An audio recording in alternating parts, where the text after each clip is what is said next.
My name is Jessica Guthrie, and I have been the full-time caregiver of my mom, Constance, for the last 11 years and 2 months. She was diagnosed with early onset Alzheimer's disease in 2014 at the age of 65, and I was 26. And I became her full-time caregiver. I'm an only child. She's a single mom. And for me, it was just like, of course, I will care for my mom. And so I started out as a long distance caregiver, traveling back and forth between Texas, and Virginia, and I did that for 5 years, and then I moved home officially in 2019 to make Virginia my home base. I gave up all of my stuff in Dallas, put everything in storage because my mom needed me to be more proximate, and then I've been home ever since. And so fast forward to 2025, my mom is now in the most advanced stage of the disease. She is now 77 years old, fully bedbound, no longer ambulatory, fully incontinent, dependent on me for everything. But at the same time, she knows that I am her daughter and that I am caring for her as best as I can. So that's a little bit about me. I would love to learn more about you. So tell us, introduce yourself. Who are you? Who do you care for? Yes, yes. Thank you so much, Jessica. Like, wow, 26, I can only imagine. Like, when you said that, like, I cough, right? Because I have a 20-year-old daughter. So that resonated with me. Yeah, like, I got like, oh God, because I don't want her to ever experience what I'm going through, right? So Mm. that's why I advocate. That's my big why. But I care for my father. I am my father's care partner. I had to rescue my dad from Puerto Rico. It was the most craziest experience of my life. I was getting ready to drop my daughter off to college, and I get the call pretty much telling me, your dad, he's not doing well. He's repeating himself. His behaviors are just acting differently. So I did what is called a long distance quick fix. I don't know. I live in Seattle, Washington. Dad lives in Puerto Rico. I'm like, what's going on? Like, I don't know what's going on. Like, I was in complete like, ugh. So I get in the plane. I took 2 weeks off from work, and I'm like, okay, yeah, like I'm gonna help him out, whatever. Did the quick fix. 3 months goes by. And I get another call. Your dad's in a worse condition. He's a hoarder. He's doing this. He's arguing with people in the streets. My mom checks up on him, right? We're a blended family. So my mom checks up on him. She's also from the island. Long story short, my mom's like, Madeline, you need to fly to Puerto Rico. Have to at that moment I have to go on fly. Like, I have to figure out, like, how am I gonna leave work? I still have to pay my bills. I have to figure it out. Like, I still don't know what I'm getting myself into, right? Like, I go to Puerto Rico, fast forward, you can only really imagine what I went through there. Bring him back to a plane to Washington because I knew I either had to rescue him, or if not, my dad would not be alive. Like, let's be honest. This disease is cruel. Like, if you don't take care of your loved one, they're just gonna go downhill. So I was like, I would never, if I knew that if I did that, I would never forgive myself. And that's why I made the decision. And I was like, you know what? I'm gonna do what I know I would have want someone to do for me, you know? So I rescued him, and our journey started in Seattle, Washington. Girl, that was hard. When I told you, I was crying. He wanted to escape. He thought he was in Puerto Rico. I had to understand what a power of attorney for medical was, power of attorney for financials, dealing with my daughter, my only daughter, college, dealing with her personal issues, dealing with my emotions. I mean, when I told you that it was hard, it was hard. I'm in a really better position right now. It's been 2.5 years, and my dad is living in a memory care home, and that's what I'm dealing with. That's the hard part for me. But that is the best choice that we can have with him currently right now, where I'm at in my stage. But I'm with him every weekend. He comes with me. He has a home here. I met, and we're just navigating it. And I just don't want any caregiver to ever feel alone. And I want caregivers to know that there's no right or wrong answer.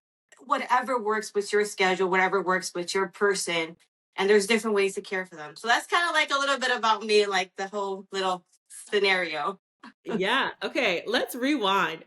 Rewind. There's a lot, girl. I was trying to cut it down, but I was like, it's like a lot.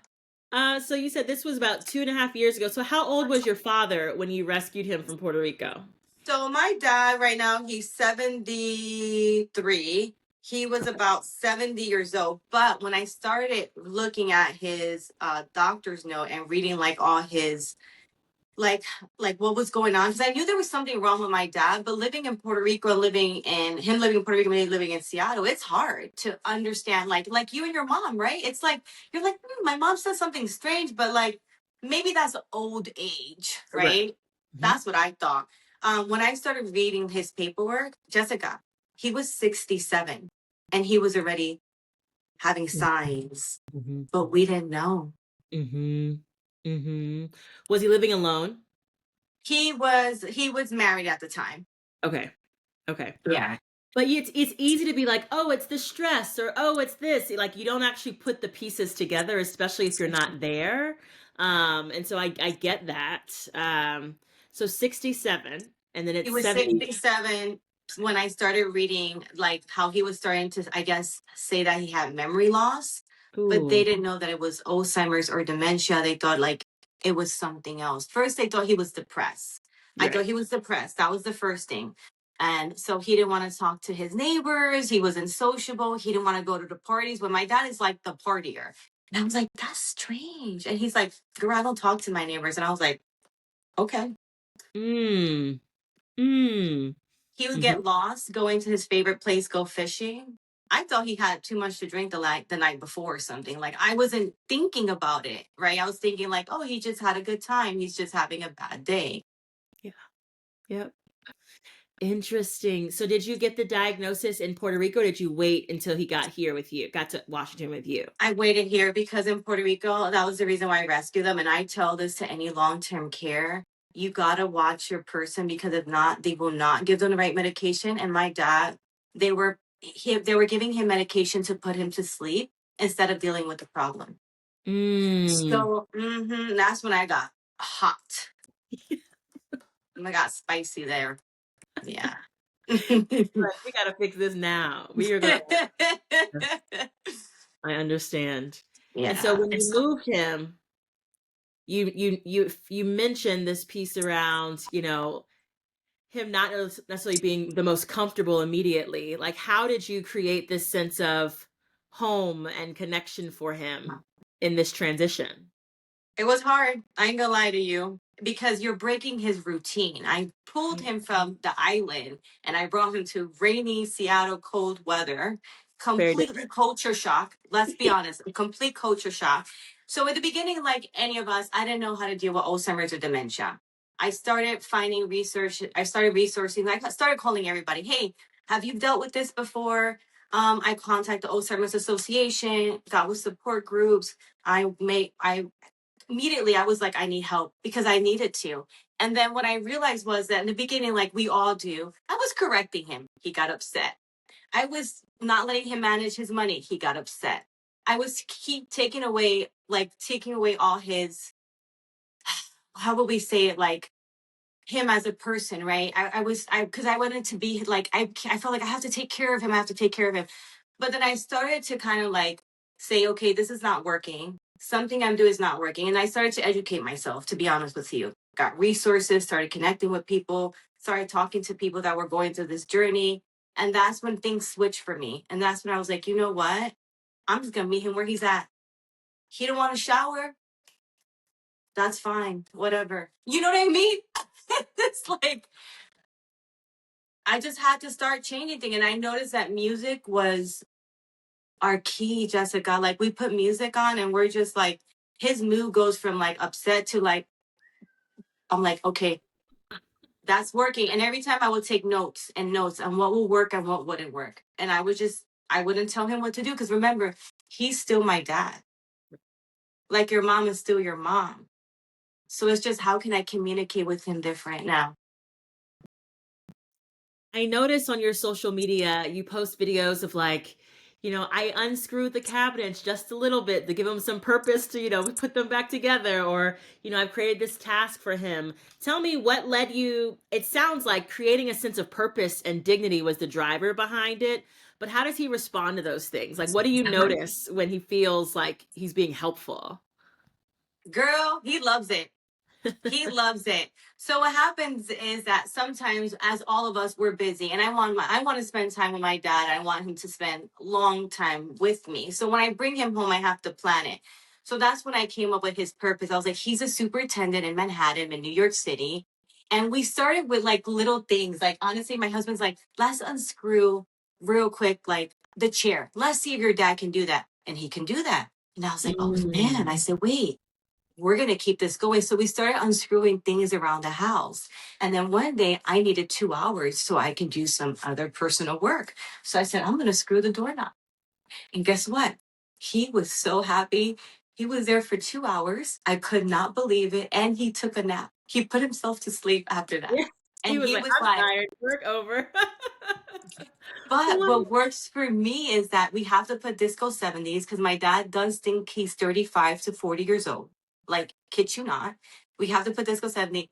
And because he has a back problem, so we have to modify things for him. So we put a chair to make it comfortable with him. And then right there, as he's just putting the screws on. Wow. And I noticed that his face just lights up. And I was like, oh, that's because he don't want to fold towels, girl. He don't want to do no laundry. He don't want to do the. He don't want to color. He's Yep. a man, you know. He's a man from New York, back in the cities. I gotta do the things that he likes to do. Yes. Yes. I love that. It's like you're preserving parts of his identity, right? Like Yeah. he's feeling connected to someone who he used to be, but also like probably feels like, "Oh, I'm helping my daughter, fix up her house." Like that gives me pride too as her father. That's And amazing. that's no, and that's the way how we treat our relationship. I used to say in the beginning, I learned this one. Can you? I don't say can you anymore. I go, Dad, can you help me? Ah, Oh, okay. Oh, Dad, I have so much stress. Oh no, baby. Because remember, I'm his daughter. So right. I give him that. I'm like, yeah, oh Dad, please, can you help me real quick with he'll do anything. And as long as we switch it, and I'm enjoying those pieces right now. You know? Yeah. That's so beautiful. I always say, right, like our even though things change with them and the disease is taking its natural course, they will always be our parents, right? And it sounds like you were truly giving him the space to show up for you as your parents, in his own little way, which I think is just so special, so special. Thank you. Yeah. So, did you call yourself a caregiver immediately, or like when did you realize like, okay, I'm someone's care partner, like I'm responsible? Like did that happen for you automatically? Was there a moment or a big aha for you? Yeah, when I realized our roles change. When I realized that no longer no one was caring for me, I was caring for everybody else. And that's when I was like, ooh, I'm everyone's caregiver. And Mm, it happened when I started caring for my dad. And it doesn't happen automatically. I feel like you got to go through certain seasons for then you to realize who's caring for me. You mm. know what I mean? Mhm. Mhm. And that's So, when things switched. yeah. Have you That's good. Have you put anything into place to start caring for you better after that realization? Yeah, I have. I'm not gonna lie to you. I've been through some really hard burnouts, and I'm pretty sure you can relate, Jessica, where I've lost weight, gained weight, pull pieces of your hair out. You know what I mean? Not even realizing, snapping, you know, because you're taking so much care of your loved one. But then one day I said, and my husband was like, Madeline, like, I don't even recognize you no more, right? Because it happens to all of us. And I said, oh my God, if I don't take care of myself and put my oxygen, how can I take care of my dad? How can I take care of my daughter? How can I can take care of Madeline? And that's when Mm. I started to put priorities. And I said, today I'm disconnecting. Today I'm getting my nails done. I'm getting my face done Yeah. because we forget who we are, Jessica. We become caregivers, and all of a sudden, it's like, who's Madeline? It's like, oh, Andy's Madeline's daughter, but we are also our own people, girl. Mhm. You know? Mhm. Mhm. Yep. And if we don't take care of us, we end up sick or dying before our person does. And it's like we're not helpful to anyone, right? And there's actually a study. You're actually right. There's actually a study. Was it Emma in her new book or a study that I think I read somewhere out there that says that the caregivers we end up dying first than Yep. our loved ones. Mhm. Mhm. It ain't gonna be us, okay? Mm-mm. Mm-mm. Amen, girl. So you mentioned that your father is in a memory care facility. And I think that there's a lot of misconceptions about putting our loved ones in memory care facilities, like the quality of care, but also like, am I still a caregiver if my person's in a facility? And so I'm curious to hear how your experience has been, both seeing how your father is treated and like what the care level is like there, but then also how you see yourself truly navigating that experience with him. That's actually a great question. That's why I made a recent reel about that. You're not you. I thought for the longest time I wasn't my dad's caregiver because I put him in a memory care facility. Let me tell you, that is not common in the Hispanic culture. It is not common, right? And when I decided to put my dad in a memory care home, I went through so much guilt. When I tell you guilt, I felt like I abandoned him. Oh my God, I left him alone. Oh my God, I don't love him. I mean, when I tell you, I went through like a year of crying because it is hard. It is hard, right? But then I started to think, I said, wait, just because my dad is in a memory care home does not mean that I don't care for him. I still take him to his appointments. I Mm, go shopping with him. He still stays with me on the weekends here. yeah. You know what I mean? I'm still caring for him. I'm just caring for him in a different way. Mm. Mm-hmm. You know what I mean? Mm-hmm. Because I have to take care of myself. Yep.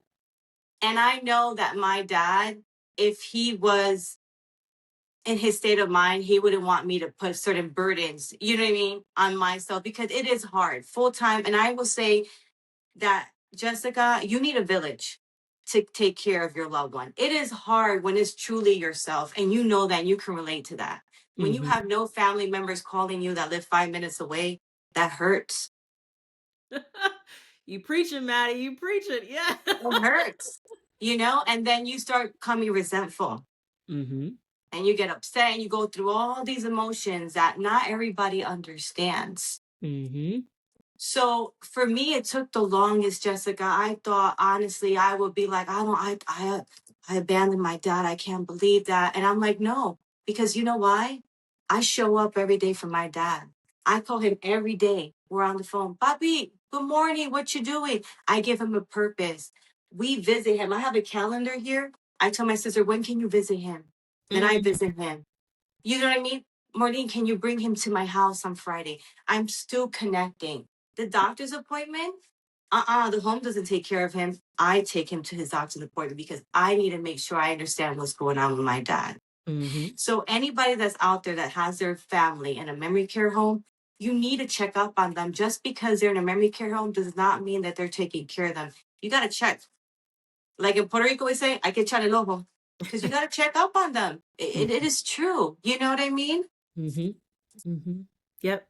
I hope that answer your questions. No, it does. It does. And I think that the piece you said of like, no, I still am his caregiver. I go to all the appointments. They know who I am. I am up there. They see me or my sister, right? Like I take him out. Mhm. You're exempt, you're illuminating the reality of like you were still active. In fact, probably more active because you're back and forth trying to make sure that he's getting what he deserves, but he also is getting time with you, all the while you caring for yourself. I think that's what people often forget. It's like making the choice to put someone in a memory care facility is a really hard choice. And for you, it's coming from a place of love, right? Like, I love you so much that I want to make sure you're getting the care that you deserve so that I can also show up well to be your daughter, right? Like, and to be, your care partner when you're with me. Like, I think that's just so powerful. We don't talk about that We enough. don't. We Hmm. don't. We don't. And then, and like I said, I think a lot of it's culturally, it's stigma, and it's also our personal guilt. Like we feel like, did I do the right choice? But you just nailed it perfectly when you said like we have to take care of ourselves. Hmm. And I'm thankful that my dad's memory care home is about 22 minutes away. Oh, you're So it's close. Oh, that's very good. close. And Yeah. and if anybody can get a close one, you have to because it makes it so much easier. Hmm. Hmm. How did you go about finding a facility? Did it take you a long time? Like what let you know like this is the place for dad? Absolutely, absolutely. So that's another. Can worm. It is a process. So which I always advise people to do is when you pick up a facility, you want to check that first. You want to go there in person and see how it feels, and then stop in different times of the day. Go in every room and see, like, okay, does it smell nice? Right? How are they treating the people? How is the staffing? Do I have a nice relationship with the staffing? What activities do they do? How are they going to work with my loved one? And I would say, just don't go to the first one. Go to four, five, six of them Mhm, and pop in and pop out. And then mhm, my other thing, once you pick the one that you want, my other thing that I would say, Jessica, is that's the most important thing is build a relationship with the people, the staff, mhm, like mhm. the caregivers, because unfortunately it is a lot of people in, a lot of people out. It's a very difficult job to be a CNN. It is, so I build relationships. As soon as I see a new one, I'm like, hi, I'm Madeline, this is my dad Fernando, you can call me if he gets aggravated, I'm always around, this is the type of snacks that he likes. So I always present myself, and the home knows that there's a problem, they can call me because it's not a bother, because at the end of the day, he's my dad. So Yeah, I would say open communication is huge. Just because at that facility you just don't drop them, that's it. You got to be active in their care. yeah. I Mhm. hope that kind of answers your question. It does. It does. If you don't mind me asking, and you can be like, I don't want to answer, but one thing we often don't talk about enough is just the cost of care and the cost of memory care facilities. And so everyone has different ways of financing their care. Are you paying out of pocket for his care? Are you receiving So state-based aid? we were lucky. The state helped us. Oh, good. Oh, good. Oh, that's great. Yeah, yeah, yeah. Okay. I think that's one of the things too of like knowing how to get support and resources from your state. Most people wait too late or don't know where to go, or like the questions to ask. And so I think that's just so encouraging to also hear that your dad is in a quality facility and you're getting state-based support. That's amazing.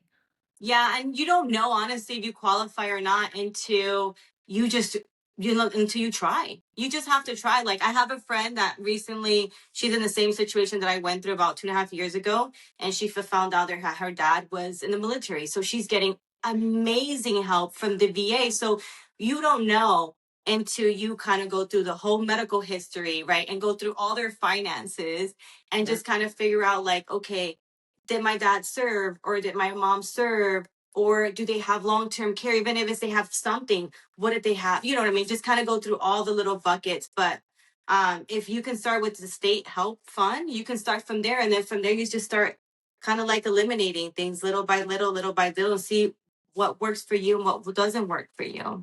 Yeah, absolutely. Are you still working full time? Yes. Okay. Hmm.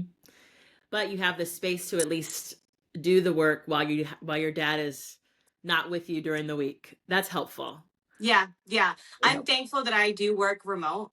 If I didn't work full time and I didn't have to, Jessica, work full time because I have to make ends meet, I most Okay. likely will have my dad with me here, to be Sure. honest with you. To be Yeah. honest with you, but working full time, 5 days a week, and being a professional and taking care of a loved one, I think you can relate to this, right? You're going to crash somewhere, either your career or as a caregiver, Yeah. especially if you have no support. Mm. Hmm.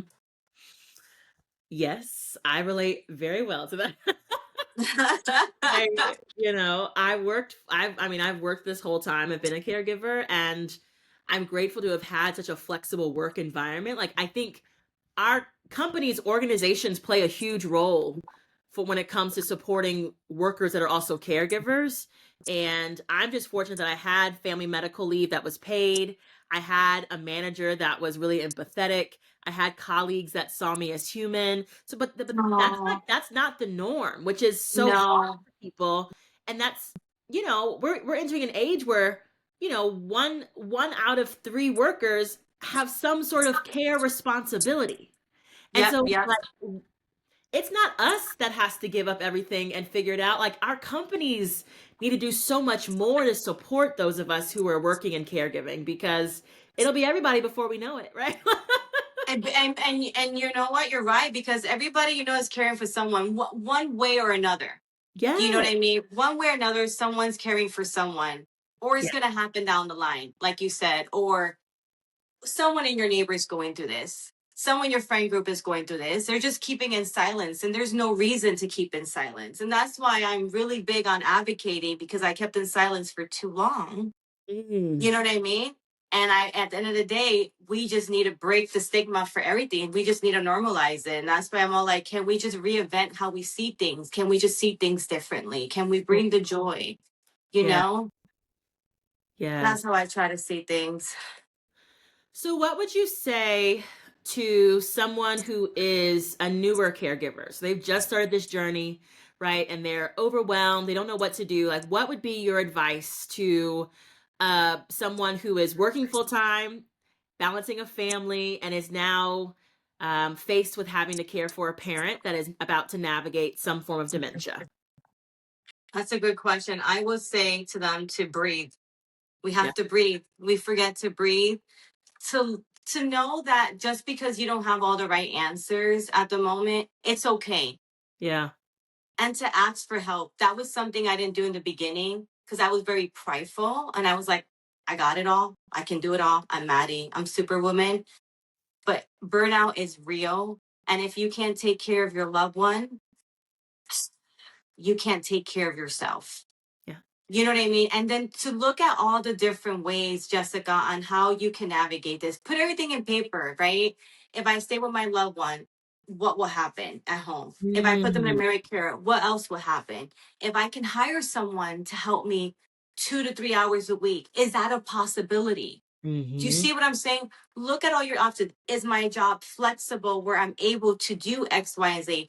And you don't need to know all the answers at the beginning, because there's no way, especially in the beginning of your journey. It is hard. It is extremely hard, but start to write things down. I felt like that helped me organize. So the days that I was kind of like able to breathe a little bit, I'd be like, oh, what about this idea?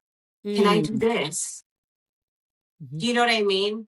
Hmm. And start to look at your local community, right? And start to see, like, okay, ask your primary care doctor, hey, have you heard about this? Or is there anyone I can talk to, or a support group, or contact the Alzheimer's Association? They're a nonprofit. They're here to help us, right? Or just Google, my dad has this, and AI just comes with a whole bunch of information, right? Just don't stay in silence, because I did that. I'm pretty sure you probably did that too. And it just gets us nowhere, you know? I honestly, caregiving got better when I invited other people in, right? Like, I thought that I could do it all. You burn the candle at both ends. No one understands all the things that you just shared. And honestly, like it wasn't easy by any means, but caregiving got better when I let people show up for me, right? And Yeah. say yes to help and say yes to people just like holding us in the midst of all the changes. So I hear that. That resonates a lot. That's good advice. Girl, we're going to package that up. Make sure we say that, put that in a clip. But it's so true, girl. Like, you don't understand. Like, it is so true. Like, oh God, now that I'm like in a different space, I'm in a better space, and I'm more calm, because I'm more calm, right? I Yes. mean, I'm always talking to my friends, and I'm like, girl, you need to do this and this and that. And just call me again. Like, it's okay. It doesn't bother me, because we think we know it all. Or, like, I don't know about you. Like, I would take things so personal. Like, if someone didn't like message me and said they were going to help me, or ask me how my dad was doing, I was like, Yeah. please. I was like, really? Right? Because it's so personal for us. But we have to remember that they're also living in different space. They don't see it like that, because they're not in our journey. And Yeah. like you said, Jessica, you just nailed it. You have to invite people in. And if we don't invite them in, they don't know. Yep. You know what Yep. I mean? Mm-hmm. You hit the nail on the head, this taking things personal, right? Like you didn't ask me about my mom, or like you didn't ask me how I'm doing, and you're just like, Jessica, this is your world 24/7. Other people have other things going on in their lives too. You can't expect people to read your mind, right? And or show up in the ways in which you would show up for them. Like you have to actually communicate. And I think when you're caught up in just the ego and the stress of caregiving, it's hard to see that sometimes, like in the moment, you know? You are so right. It is so true. Until someone maybe tells you, like, girl, chill. Right. Yes. Yes. Oh Calm down, man, please. yeah. Please Yeah. calm down. Oh my gosh, so real. So, what would you say is something that people have wrong about dementia? Like on your journey so far, if you're like, they just have this wrong about dementia family caregiving, like this has been my experience. So and interesting you said that. I'm loving the videos that I'm seeing about holiday, because you see, a lot of people see my dad in the video or they talk to my dad on the phone, but they ask him the same past questions. So my dad sounds fine. So what people don't understand is that I'm always advocating for my dad, just like you're advocating for your mom, that my dad is not in the same position he was last year because they tend to decline. And even because they had a good day or he's sounding all happy and joyful, doesn't mean I can take my dad out from 8 o'clock in the morning to 5 p.m. Right. Right? There's such a thing of sundowning, which people don't understand. There's days that there's moods are not okay, which they don't understand, right? And as people understanding, I think a lot of people, when they see that their loved one is having a good day, which is a blessing, they don't understand the next day why they're having a bad day. They don't Mhm, understand the next day why maybe they had an accident in the bathroom, right? Or maybe they mhm. put their clothes backwards, or maybe they're hallucinating. It is part of the disease. Yeah. And that's what I'm going through in my personal journey. Like, they'll be like, "Oh, your dad sounds fine," and I'm like, and then they'll, "Oh, he was having a bad day." I'm like, "Well, yeah, he has dementia. You can't rush him. You Right. got to answer his questions. You got to keep the routine the same." You know what I mean? Yep. So like, it is hard, and every day is different. Yes. No day is the same. There is No no day day. is No, and I would tell you, I have really good mornings, and I have some mornings that I'm just like about to cry in this house, right? And I just deal with it. So just don't assume with this journey. Don't assume, like, people ask me, "Oh, what stage your dad is?" I'm like, "Well, based on what he's here right now, and that's where he's at, right?" It's like people want you to give them an answer. It's not like that. Dementia is unique, and Mm, it just depends on what part. My dad has Alzheimer's, so he has really short term memory. So some days he thinks I'm his sister, right. and I gotta learn how to deal with that. You Mm, know what I mean? mhm. And then certain people like, "I don't know how he's confusing you." I'm like, You're so, just here. Stop. Like, so that's what I have to deal with. I'm going through the holidays right now, and I'm actually thinking about how many people am I inviting and where can I put my dad so he feels safe. Because remember, they don't do well with a lot of noise, especially at night. yep. They have, and I learned that. You learn that. Mhm. And some people don't understand, like, "Oh, your dad wants to go to sleep." I'm like, "Yeah, that's a lot for his brain. That's a lot. His brain is overly stimulated. It's not like you and me. If we get overstimulated, imagine them." Right. Right. People don't It's a realize lot. like all the things you're thinking about, right? Like it's not just the surface level. You're thinking 10 steps ahead. You're trying to plan for the holiday. You're thinking about all the people. Like your brain is always active. Like you never get a chance just to slow down and say, okay, we're going to breathe, you know? But when you're thinking about your father and thinking about everyone else, you're almost like hyper vigilant sometimes. And I don't know about you, like sometimes I can't shut off because I'm always thinking about, like, okay, like, like, "Oh my god, I'm gonna give this to my mom in the morning, or I'm gonna read with her, or sing with her." Like, I'm always thinking, like, how can I make it a little bit more better? Or what can I do to make his day more joyful? Or what Mhm. we can do together that he might like, because the season is changing, it's raining, you know? Mhm. I Mhm. can't have him walking out there. Mhm. Oh my goodness. Is he wandering at all or has that kind of calmed down a little bit? Uh-oh. Sorry, I had a call come through. So my dad, can you hear me? I can hear you now. Yeah. Yeah, sorry. So my dad is, he's walking. The problem is that with Alzheimer's, he forgets that he eats. So my dad doubles eats. My Okay. dad has gained a lot of weight. So he has injured one of his back surgeries. Oh, So but I got to keep him moving. So I got him a wheelchair. Whenever his back hurts, I go, come on, sit down, and we just wheel him. Okay. So That's he's good. not as active as he used to be, Mhm. which concerns me. Mhm. Mhm. Because the mobility, once the mobility starts to struggle, like it's downhill from there. Like it's really hard to get it back, you That's know? what I've heard. Yeah. Mhm. But at least you have a wheelchair. Like you're not you didn't go through the struggle of like he's gonna fall 4 and 5 times before we realize we need a wheelchair. So you've Yeah. already been proactive in the sense of getting the tools to preserve his health for as long as possible. That's huge. Like you said, it's because we always have to think 10 steps ahead. It's like you're taking care of a kid, but as an adult. Right. Right. An adult who changes every single day, an adult who's Every not single gonna get second. better. Yeah. Mhm. Goodness, I resonate.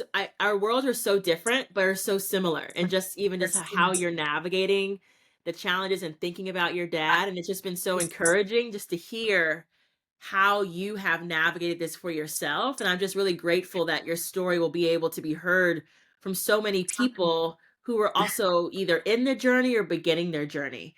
And so, as we wrap up, my final question to you, which I've asked everyone, is if you could tell your dad one thing, what would it be?